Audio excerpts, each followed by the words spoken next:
सुप्रभात बच्चों। आज हम आपके व्याकरण की पाठ्य पुस्तक का चैप्टर पढ़ने वाले हैं जिसका नाम है शब्द विचार। यह व्याकरण का अत्यंत ही महत्वपूर्ण भाग है और इसके अंदर हम ये जानने का प्रयास करेंगे कि व्याकरण के अंदर किस तरह से शब्दों का निर्माण किया जाता है। वर्णों को जोड़कर, अलग अलग प्रकार की मात्राओं के साथ जोड़कर अलग अलग शब्द बनाए जाते हैं, तो उसे हम यहाँ पर पढ़ेंगे। अगर हम शब्द विचार की परिभाषा की बात करें तो इसके अंदर हम ये कह सकते हैं कि हमने इस चैप्टर को स्टार्ट करने से पहले आप सबको वर्ण विचार के बारे में पढ़ाया है और वर्ण विचार के बाद जब वर्णों को हम जान लेते हैं तो उसके बाद दूसरा अध्याय आता है शब्द विचार, यानी कि वर्णों को जोड़कर किस प्रकार से शब्दों का निर्माण किया जाता है उसको हम यहाँ पर पढ़ते हैं। जैसे कि इसके अंतर्गत शब्द की परिभाषा, उसके भेद, संधि, विच्छेद, रूपांतरण, उसका निर्माण कैसे किया जाता है, उसके सारे नियमों के बारे में यहाँ पर जानने का प्रयास किया जाता है। शब्द अगर हम कहें तो शब्द क्या होता है? वर्णों या अक्षरों से बना ऐसा स्वतंत्र समूह जिसका कोई अर्थ हो, यानी कि ऐसा समूह, वर्णों का एक ऐसा समूह जिसका कोई अर्थ होता है, एक विशिष्ट अर्थ होता है, उसे हम क्या कहते हैं? शब्द कहते हैं। जैसे यहाँ पर लिखा है लड़का, लड़की आदि। अगर हम मान लो यहाँ पर लड़का की जगह अगर हम लिख लें का ड़ ल, तो का ड़ ल, यदि हम इसे उल्टा कर दें इस शब्द को, तो क्या इसका कोई अर्थ होगा? नहीं होगा। इसका मतलब ये है कि जिस शब्द का अर्थ होगा वही शब्द कहलाएगा। अगर उसका कोई अर्थ नहीं निकलेगा तो वो शब्द नहीं होगा। अब हम देखते हैं कि शब्द विचार जो है उसका वर्गीकरण कितने भागों में किया जाता है, इसके भेद कितने हैं। तो इसका जो वर्गीकरण है वो 4 प्रकार से किया जाता है। पहला अर्थ के आधार पर, दूसरा बनावट या रचना के आधार पर, तीसरा प्रयोग के आधार पर और चौथा उत्पत्ति के आधार पर। अब हम धीरे धीरे करके इन सबको जानने का प्रयास करेंगे कि आखिर कैसे इनके भेद होते हैं। अगर हम अर्थ के आधार पर शब्दों के भेद की बात करें तो यह 2 प्रकार के होते हैं। पहला होता है सार्थक शब्द और दूसरा होता है निरर्थक शब्द। सार्थक शब्द, सार्थक मतलब जिसका कोई अर्थ हो, जिसका ऐसे शब्द जिनका कोई अर्थ निकलता है उन्हें हम क्या कहते हैं? सार्थक शब्द कहते हैं। और जो सार्थक शब्द हैं आपके, ये मुख्यतः इसके अंदर हम 5 जो शब्द भंडार के भाग होते हैं उनको शामिल करते हैं, जिनमें आपके आते हैं एकार्थी शब्द, यानी कि वे शब्द जिनका जो है जब हम जिनको बोलते हैं तो उन शब्द का केवल एक ही क्या होता है? अर्थ होता है। जैसे कि सम्राट, सम्राट हम किसको कहते हैं? राजा को, तो उसका अर्थ एक ही है, वो राजा ही होगा। इसी तरह से हम उत्तम कहते हैं श्रेष्ठ को, यानी कि ऐसे शब्द जिसका जो है एक ही प्रकार से अर्थ निकलता है उसे हम एकार्थी शब्द कहते हैं। दूसरा आता है अनेकार्थी शब्द। अनेकार्थी शब्द ऐसे शब्द होते हैं जिनसे एक से अधिक अर्थ निकाले जाते हैं। जैसे कि अक्षर, अक्षर जो है हम किसे बोलते हैं? ईश्वर को भी बोलते हैं, वर्ण को भी बोलते हैं और नष्ट ना होने वाले को भी बोलते हैं। इसी तरह से कला, कला जो है एक तरह से गुण भी होता है, युक्ति या तरीका भी कला को ही कहते हैं। ठीक है, और कला जो है एक विषय भी है। तो इस तरह से एक ही शब्द के जब बहुत सारे अर्थ होते हैं तो वहाँ पर हम कहते हैं कि अनेकार्थी शब्द होगा। इसके बाद आते हैं आपके समरूप भिन्नार्थक शब्द। समरूप भिन्नार्थक शब्द वे होते हैं जो जब हम पढ़ते हैं उन्हें तो ऐसा लगता है कि एक जैसे हैं, परंतु उनके जो अर्थ हैं बिल्कुल अलग अलग होते हैं। जैसे कि देखिए यहाँ पर अणु दिया हुआ है, अणु का अर्थ है कण। देखिए यहाँ पर देखिए अणु दिया हुआ है, अणु का अर्थ है कण। इसी तरह से अणु, अणु जो है इसका अर्थ है पीछे। इसी तरह से देखिए अकथ, अकथ का मतलब है जो कहा ना जा सके, और इसी तरह से अकथ की तरह ही ये लगता है अथक, जिसका मतलब होता है बिना थके। तो यहाँ पर हम देखने का प्रयास कर रहे हैं कि देखने में तो ये एक जैसे लग रहे हैं परंतु जो इनके अर्थ हैं वो बिल्कुल अलग हैं। इसके बाद हम आते हैं अगले शब्द जो होते हैं पर्यायवाची शब्द, यानी कि इसके अंदर क्या होता है? एक शब्द के अर्थ को प्रकट करने के लिए अनेक शब्दों का प्रयोग किया जाता है। जैसे कि जल के लिए हम क्या कहते हैं? होता तो जल ही है पर उसके लिए अलग अलग शब्द प्रयोग करते हैं, जैसे कि नीर, वारी, पानी, तोय, ये सारे के सारे किसके मतलब एक जैसे हैं, ये पर्यायवाची किसके हैं, जल के। इसी तरह से आँख को क्या कह सकते हैं हम, दृग भी कह सकते हैं, लोचन कह सकते हैं, नेत्र कह सकते हैं, चक्षु कह सकते हैं। तो यानी कि यहाँ पर जो एक अर्थ है, एक शब्द का एक ही अर्थ है, पर उस शब्द से मिलते जुलते बहुत सारे अलग अलग शब्द हैं। इसी तरह से अगला देखते हैं, वो होते हैं विलोम शब्द, जहाँ पर परस्पर विरोधी जो युग्म हैं वो पाए जाते हैं। अब परस्पर विरोधी मतलब कोई एक शब्द है उसका बिल्कुल उल्टा, यदि उसका उल्टा एकदम से पाया जाएगा तो उसे हम क्या कहेंगे, विलोम शब्द कहेंगे। इन्हें विपरीतार्थक शब्द भी कहते हैं, जैसे उन्नति, अवनति, प्राचीन, नवीन, जीत, हार, भद्र, अभद्र। तो इस तरह से क्या होता है, ये शब्द ऐसे हैं जो बिल्कुल एक के उल्टे होते हैं, विपरीत होते हैं। तो ये जो हमने सारे शब्द पढ़े, जिसमें एकार्थी, अनेकार्थी, समरूप, भिन्नार्थक शब्द, पर्यायवाची और विलोम, ये सारे के सारे कौन से शब्द हुए, ये कहलाते हैं हमारे सार्थक शब्द। ठीक है। और दूसरे होते हैं आपके निरर्थक शब्द। निरर्थक शब्द वे होते हैं जिनका कोई भी अर्थ नहीं निकलता, यानी कि वे शब्द जो अर्थहीन हैं। और इन शब्दों के लिए जब हम इनका प्रयोग करते हैं, एक बात ध्यान देने योग्य है, निरर्थक शब्दों का प्रयोग हम हमेशा सार्थक शब्दों के साथ करते हैं। अगर सार्थक शब्द नहीं होंगे तो इन निरर्थक शब्दों के बारे में हम समझ ही नहीं पाएंगे। जैसे देना, वेना, मुक्का, वुक्का। ठीक है। कभी कभी आपने ये भी सुना होगा रोटी, वोटी। तो यानी कि रोटी जो है एक सार्थक शब्द है, उसके पीछे निरर्थक शब्द जोड़ के प्रयोग हुआ है। तो ऐसे शब्द जो सार्थक शब्द के साथ प्रयोग होते हैं और वे ऐसे हैं जो अर्थहीन हैं, उन्हें हम क्या कहते हैं, निरर्थक शब्द कहते हैं। आशा है आपको अर्थ के आधार पर जो इसके भेद हैं वो समझ आ गए होंगे, सार्थक और निरर्थक। अब आगे देखते हैं हम। आगे जो है हम देखेंगे रचना के आधार पर शब्द के भेद। जो रचना के आधार पर हैं, शब्द के भेद मुख्यतः 3 प्रकार के होते हैं। पहला है रूढ़ शब्द, दूसरा यौगिक और तीसरा योग रूढ़। अब ध्यान से देखेंगे हम। देखिए, जो रूढ़ शब्द है, रूढ़ शब्द वे होते हैं जो क्या होते हैं कि किसी एक ही विशेष अर्थ में प्रयोग किए जाते हैं, और अगर इनके टुकड़े कर दिए जाएं तो उनका कोई भी अर्थ नहीं रह जाता। तो ये कहना क्या चाहता है, ये देखो, ये कहना चाहता है कि जब शब्दों का निर्माण किया जाता है तो वो वर्णों से मिलकर बनता है। सबको पता है कि वर्ण से मिलकर बनता है, पर यदि ऐसे वर्ण जिनको मिलाकर कोई एक शब्द बन रहा है और यदि उन वर्णों को फिर तोड़ने का प्रयास किया जाए तो उसका कोई भी अर्थ नहीं रह जाएगा। जैसे आप यहाँ पे देख रहे हैं, जैसे लिखा हुआ है जल, ये देखिए आपको दिख रहा है यहाँ पर, ये देखिए ये जल है। यदि हम इस जल को हम क्या करें, तोड़ दें, तो क्या इसका कोई अर्थ निकलेगा, नहीं निकल रहा है। ज अलग हो गया, ल अलग हो गया, है ना। इसी तरह से जो है आपका अगला देखिए, अगला क्या है आपका, अगला उदाहरण है आपका कल। अगर हम कल को भी तोड़ देंगे तो क्या इसका अपना कोई अर्थ निकलेगा, नहीं निकलेगा। तो इसी तरह से ऐसे शब्द जिनका कोई भी अर्थ नहीं निकल पाता, अगर उनको तोड़ दिया जाए तो ऐसे शब्द को क्या कहते हैं, हम रूढ़ शब्द कहते हैं। रूढ़ मतलब क्या होता है, वो पहले से ही बने हुए हैं, उनको हम तोड़ नहीं सकते। ठीक है। अब अगला देखते हैं, अगला आता है यौगिक। यौगिक जैसे कि नाम से ही पता चल रहा है कि इसके अंदर 2 सार्थक शब्दों को जोड़कर बनाया जाता है। अब 2 सार्थक शब्दों को जोड़कर बनाया जाता है और उससे क्या होता है, एक सार्थक अर्थ निकलेगा। ऐसा नहीं है कि कुछ भी जोड़ देंगे। तो 2 अलग अलग चीज़ों को अगर जोड़ा जा रहा है, 2 अलग अलग सार्थक शब्दों को जोड़ा जा रहा है तो उससे कोई अर्थ निकलेगा। जैसे देखिए यहाँ पर हम इनका तोड़ भी सकते हैं हम इन्हें। जैसे देखिए स्वदेश, अगर हम स्वदेश की बात करें तो इसमें स्व मतलब क्या होता है, अपना। देश मतलब क्या होता है, देश। ठीक है। तो यहाँ पर देखो, स्व का अलग कर दिया, देश को अलग कर दिया, पर ये यौगिक है, यानी कि एक शब्द एक मिला हुआ है, दूसरा शब्द दूसरा मिला हुआ है, तो ये कौन सा शब्द हुआ, यौगिक शब्द हुआ। इसी तरह से देवालय, देवालय में 2 शब्द मिले हैं, देव और आलय। ठीक है। तो जो देव है उसका एक अर्थ है, आलय जो है उसका एक अर्थ है, घर। आलय को क्या बोलते हैं, घर बोलते हैं।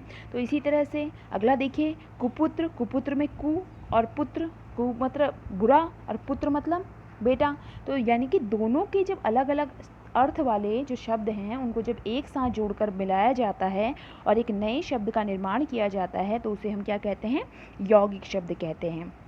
ठीक है, आपको क्लियर हो गया होगा। अब ये चीज़ ध्यान दीजिए कि यौगिक और योग रूढ़ में क्या अंतर है फिर। अब देखिए यहाँ पर ध्यान देने योग्य बात है, यौगिक में भी क्या होता है, दो अलग अलग शब्द मिलके जोड़कर बनते हैं शब्द, और इसी तरह से योग रूढ़ में भी होता है। पर जो यौगिक वाले शब्द हैं वो किसी तीसरे अर्थ की ओर संकेत नहीं करते, जबकि योग रूढ़ जो हैं वो किसी तीसरे अर्थ की ओर संकेत करते हैं। कहने का तात्पर्य क्या है, ये देखो, जैसे कि यहाँ पर हम देख सकते हैं योग रूढ़ क्या है कि योग रूढ़, इसमें भी योग आ गया। योग मतलब दो अलग अलग शब्दों को जोड़ रहा है, ठीक है, और रूढ़ मतलब जिनको हम अगर तोड़ेंगे तो उसका वो अर्थ नहीं होगा जो इसका पहले है, यानी कि तीसरा जो अर्थ निकल रहा है वो नहीं होगा। जैसे कि देखो, अगर हम सिंपल शब्दों में कहें, देखिए यहाँ पर लिखा हुआ है आपका, ये देखिए ये लिखा हुआ है दशानन। अगर हम दशानन को तोड़ें तो हमारा क्या बनेगा, 10, ठीक है, 10 बनेगा, और दूसरा बनेगा आनन, ठीक है, जोड़ दिया अलग अलग, ठीक है, 10 आनन। 10 मतलब संख्या हो गई, आनन मतलब क्या हो गई, आपकी गर्दन या सर। तो यहाँ पर ये कह रहा है 10 सर जिसके पास हैं, ठीक है, 10 सर वाला। अब यहाँ पर 10 सर वाला जो है किसकी तरफ संकेत कर रहा है, 10 सर किसके होते हैं, रावण के। देखो ये तीसरे की ओर संकेत कर रहा है, रावण की तरफ संकेत कर रहा है। इसी वजह से यहाँ पर ये शब्द किसी तीसरे अर्थ की ओर संकेत कर रहा है, और यदि हम इसे तोड़ देंगे तो उसका तीसरा अर्थ लुप्त हो जाएगा। इसी वजह से इसे हम क्या कहते हैं, योग रूढ़ शब्द कहते हैं, ठीक है। इसी तरह देखिए यहाँ पर दिखा हुआ है पंकज। तो जो पंकज है, पंकज हम किसे कहते हैं, पंकज मतलब पंकज। तो ये जो पंकज है, या पंक मतलब आपका जो कीचड़ है, कीचड़ में जो उत्पन्न होता है, और कीचड़ में उत्पन्न क्या होता है, कमल। पंकज शब्द जो है कमल की ओर संकेत कर रहा है ना। तो इसी वजह से यहाँ पर ये ऐसे शब्द जो किसी तीसरे अर्थ की ओर संकेत करते हैं और जो दो अर्थ वाले शब्दों को जोड़कर बने होते हैं, उन्हें हम क्या कहते हैं, योग रूढ़ शब्द कहते हैं। आशा है आपको ये समझ आ गए होंगे। पहला आपका क्या था, रूढ़ शब्द, जिसके अंदर क्या होता है, तोड़ा नहीं जा सकता। दूसरा होता है आपका यौगिक शब्द, जो क्या होते हैं, दो अलग अलग शब्दों से मिलकर बने होते हैं और इनसे एक शब्द बनता है। उसके बाद योग रूढ़ शब्द, ये भी दो अलग अलग अक्षरों से मिलके बने होते हैं, दो अलग अलग शब्दों से मिलके बने होते हैं, परंतु इसमें क्या होता है, आपका किसी तीसरे एक विभिन्न अर्थ की ओर संकेत किया जाता है, ठीक है। अब आगे देखते हैं। आगे देखिए, अगला है आपका प्रयोग के आधार पर शब्द। अब प्रयोग के आधार पर शब्द के कितने भेद होते हैं, प्रयोग के आधार पर शब्द के दो भेद होते हैं। पहला होता है विकारी शब्द और दूसरा होता है अविकारी शब्द। अब विकारी शब्द क्या होते हैं, देखिए विकारी शब्द वे होते हैं जिनमें क्या होता है, किसी भी लिंग, वचन, कारक, क्रिया, इसके कारण क्या होता है, परिवर्तन उत्पन्न होता है, ठीक है। यानी कि अगर हम ये कहेंगे कि अगर कोई लड़का है तो उसकी वजह से वो शब्द परिवर्तित हो जाएगा, और अगर वो कोई बहुत सारे होंगे तो उसकी वजह से वो परिवर्तित हो जाएगा। जैसे देखिए उदाहरण है, लिंग, बच्चा पढ़ता है, यहाँ बच्चे की बात हो रही है, लड़के की बात हो रही है, तो पढ़ता है चेंज हो गया। लड़की की बात होगी, बच्ची पढ़ती है, देखो बच्चा का बच्ची बन गया, पढ़ता का पढ़ती बन गया। यानी कि ऐसा शब्द, ये जो बच्चा और पढ़ती है या पढ़ता है, ये क्या होगा, विकारी शब्द होगा। इसके अंदर क्या हो रहा है, परिवर्तन हो रहा है। अगर वो लिंग चेंज हो रहा है उस मतलब उस शब्द के अंदर, तो क्या हो रहा है, उसका पूरा जो वाक्य है या शब्द है वो परिवर्तित हो जा रहा है। इसी तरह से आप देखो वचन में, बच्चा सोता है, अगर हम एक बच्चे की बात कर रहे हैं तो बच्चा सोता है कर रहे हैं, बहुत सारे बच्चे सोते हैं तो बच्चे सोते हैं। यहाँ पर भी विकार उत्पन्न हो गया, परिवर्तन हो गया उस पूरे शब्द के अंदर, ठीक है। तो इस तरह से यहाँ पर हम क्या कह सकते हैं कि जो शब्द जिनके अंदर लिंग, वचन, कारक, क्रिया, इन सब में परिवर्तन हो जाता है तो उन्हें हम विकारी शब्द कहते हैं।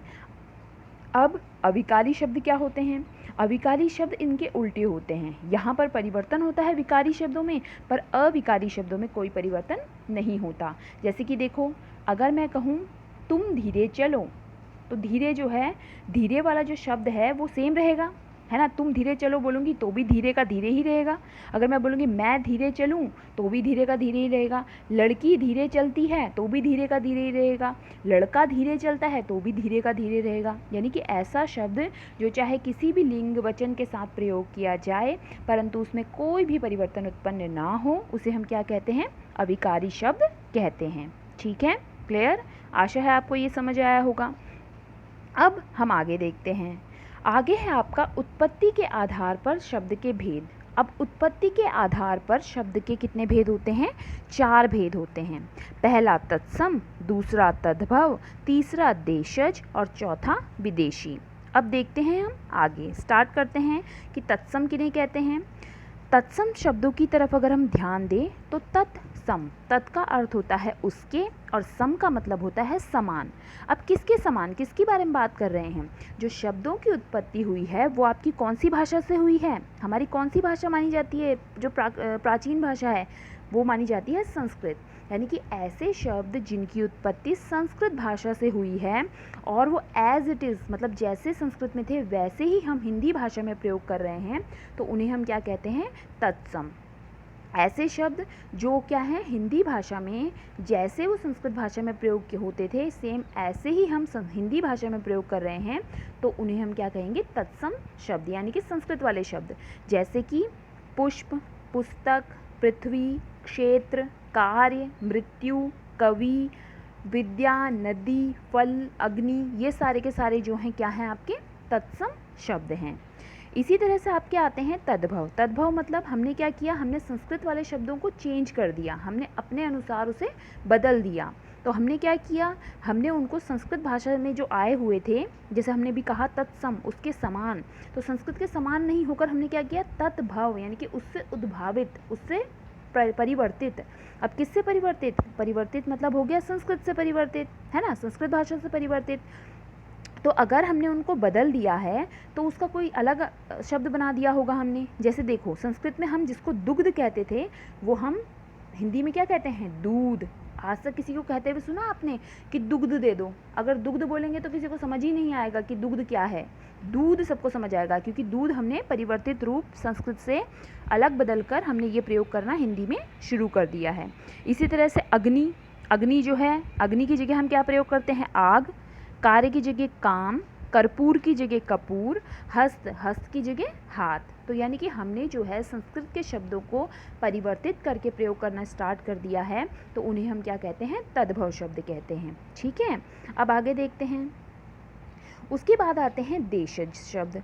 देशज शब्द क्या है? जैसे कि नाम से ही पता चल रहा है कि जो हमारे देश वाले हैं। अब देश में क्या है? बहुत सारी बोलियां हैं। जैसे कि आपने देखा होगा अलग अलग स्थानों पर अलग अलग बोलियां बोली जाती हैं, अलग अलग क्षेत्रीय भाषाएं हैं, जैसे भोजपुरी, मैथिली, इसके अलावा आपकी गढ़वाली, कुमाऊनी, बहुत सारी अलग अलग भाषाएँ हैं।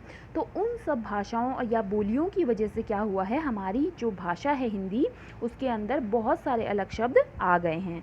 जैसे देखिए यहाँ पर कुछ उदाहरण दिए हुए हैं, जैसे कि पेट, डिबिया, लोटा, पगड़ी, थैला, इडली, डोसा, समोसा, चमचम, गुलाब जामुन, लड्डू, खटखटाना, खिचड़ी, ये सारे के सारे शब्द क्या हैं? देशी भाषा के शब्द हैं। और देखो यहाँ पर नीचे लिखा हुआ भी है, ऊपर दिए गए सभी उदाहरण भारत की ही विभिन्न स्थानीय बोलियों में से क्षेत्रीय प्रभाव के कारण परिस्थिति व आवश्यकता अनुसार बनकर प्रचलित हो गए हैं। यानी कि वो जो क्षेत्रीय भाषाओं में शब्द चलते थे उन्हीं को हमने क्या कर दिया है? अपनी हिंदी भाषा में प्रयोग शुरू कर दिया है, और इसी वजह से इन शब्दों को हम क्या कहते हैं? देशज शब्द। ठीक है, अब देखिए यहाँ पर आते हैं विदेशी शब्द। अब देखो, देशी अपने देश के शब्द तो होंगे ही, पर हमारे यहाँ पर बहुत सारे बाहर से भी लोग आए हैं। हम बाहर के देशों से व्यापार करते थे, तो वहाँ से भी हमने कुछ सीखा होगा। आपको ये पता है कि हमारे देश में अंग्रेज़ों ने बहुत समय तक राज किया है, तो उनकी भाषा भी हमने सीखी होगी। मुग़लों ने राज किया है तो उनकी भाषा भी सीखी होगी। यानी कि हमारे देश के अंदर बहुत सारे बाहर के देशों की जो भाषाएँ हैं उनके शब्द भी जब हम हिंदी भाषा में प्रयोग करते हैं तो उसे हम क्या कहते हैं? विदेशी शब्द।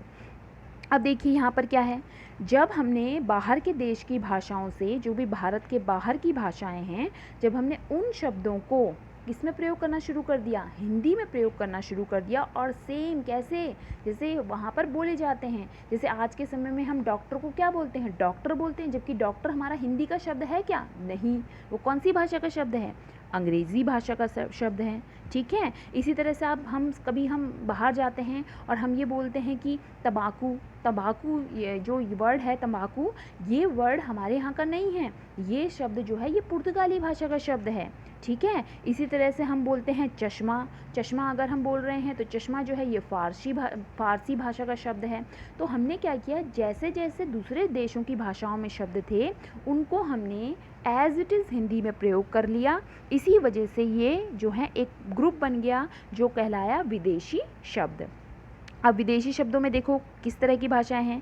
अंग्रेजी भाषा के शब्द हैं जैसे college, pencil, radio, television, doctor, letter box, pen, ticket, machine, cigarette, cycle आदि। इसी तरह से फ़ारसी भाषा के हैं देखो अनार, चश्मा, ज़मींदार, दुकान, दरबार, मक, नमूना, बीमार, रुमाल, चुगलखोर आदि। इसी तरह से अरबी भाषा के शब्द हैं औलाद, अमीर, कलम, कानून, खत, फ़कीर, औरत।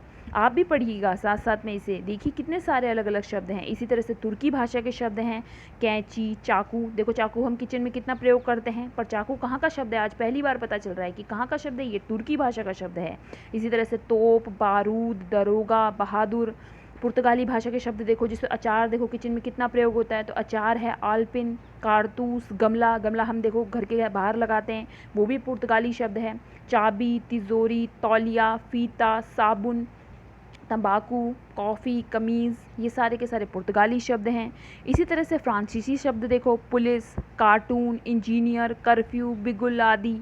इसी तरह से चीनी शब्द हैं तूफ़ान, लीची, चाय, पटाखा आदि। यूनानी शब्द हैं टेलीफ़ोन, टेलीग्राफ, एटम, डेल्टा आदि। तो यानी कि हमने जो है अलग अलग तरह से अपने हिंदी की भाषा में अलग अलग शब्दों को प्रयोग किया हुआ है, जिसके अंदर क्या है, संस्कृत वाले शब्द भी हैं, हमने जो खुद बदल दिए ऐसे शब्द भी हैं, यानी कि तद्भव भी हैं, तत्सम भी हैं। इसके अलावा देशज यानी कि जो हमारे देशी और क्षेत्रीय भाषाओं से बने हुए शब्द हैं वो भी हैं, और विदेशज यानी कि विदेशी भाषाओं वाले शब्द भी हैं। तो इस तरह से हमने जाना आज शब्द विचार के बारे में। आशा है आपको ये चैप्टर समझ आया होगा, और आप इससे जुड़ी हुई जो भी अभ्यास हैं आपकी वर्कबुक में दिए हुए हैं वो उनको सॉल्व करने की कोशिश कीजिए, और देखिए कि आपको ये समझ आया या नहीं। अगर कोई डाउट होता है तो आप कमेंट कर सकते हैं। धन्यवाद।